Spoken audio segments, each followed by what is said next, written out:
Guys, welcome back to the channel, welcome back to a new video. 7, those are the amount of days that BTC now ended in the red, 7 consecutive days.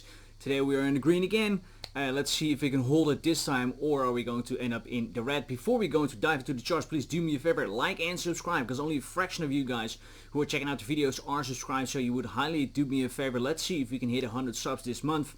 Now without further ado, let's dive into the charts. And as you can see right here, this BTC USD pair on the daily, and you see here the 7 red days. To be honest, I did not really expect it, because a few times this week the day was most of the time in the green, and then the last few hours everything still dumped down and we ended up in the red. So that was a bit of a bummer.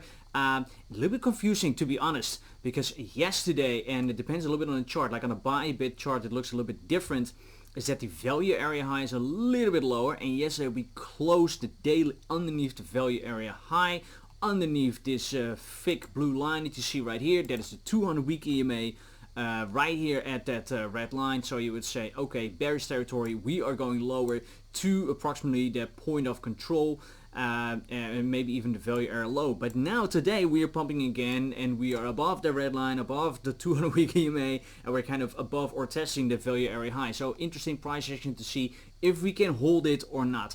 But actually what I really wanted to show you is that 4 hourly, because what are the trades that I'm looking out for today, or at least in this price range? Well, let's be honest, the volatility has been not that tremendously.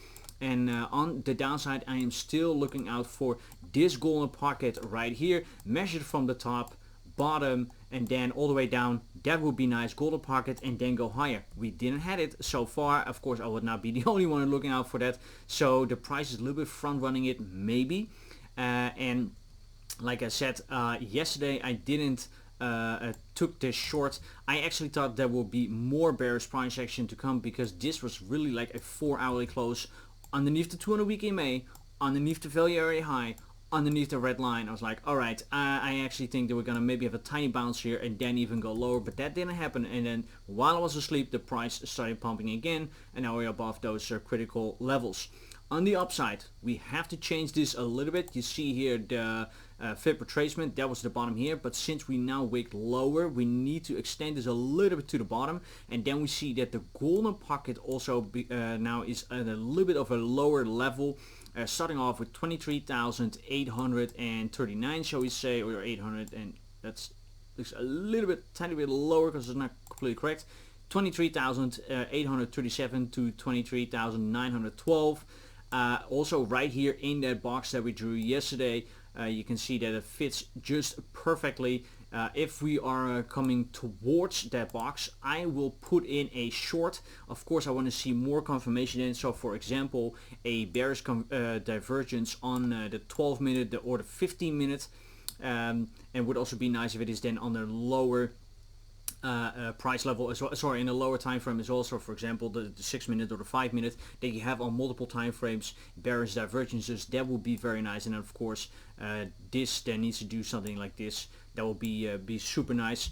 If we are going lower again, then I will be looking to long here the golden pocket, and exactly the same way, but then of course reverse. So then a bullish divergence will be nice. Or if we would really wick down and then go higher, so then you may be creating something like an SFP on this downside compared to this drop. That would also be very nice. Then I would try to long it, or maybe SFP here on the golden pocket, then I will try to short it.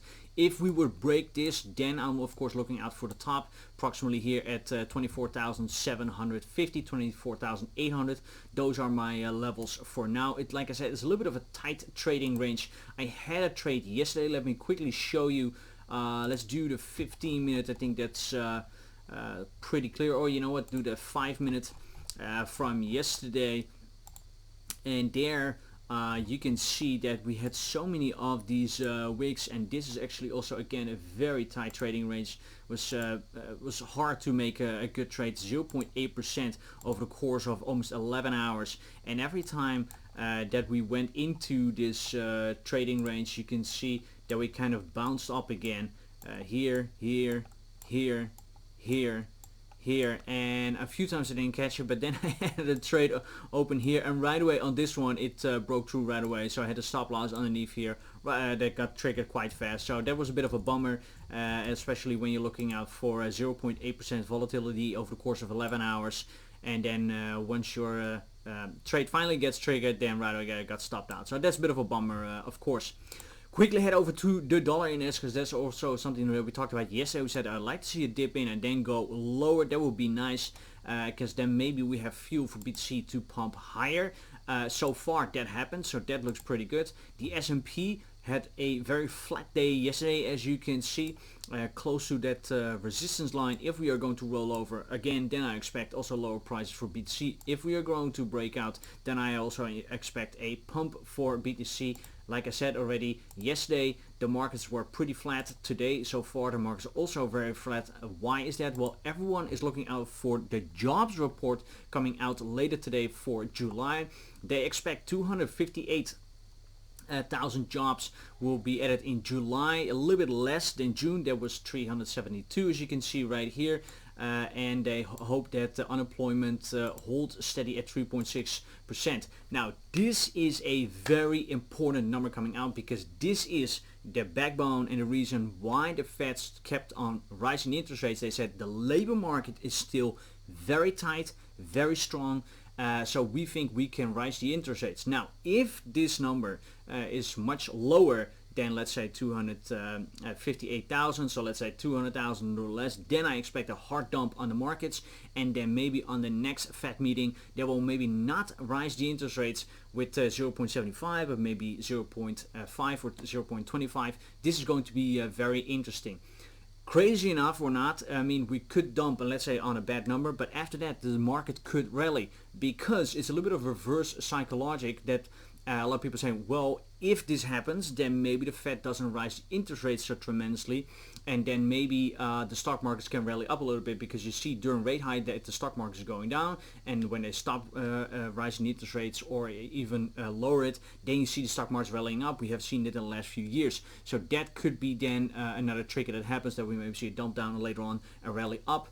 If the, like I said, if the number is approximately what we expect, then I don't expect so much firework in the next week or two. Alright guys, so that will be it for now. You'll now know what I'm looking out for. Like I said, traditional market is flat till the number comes out, which is, by the way, 8:30 this morning New York time. And after that, you know, also now know what levels I'm looking out for BTC, when I will long or short in this price action right now.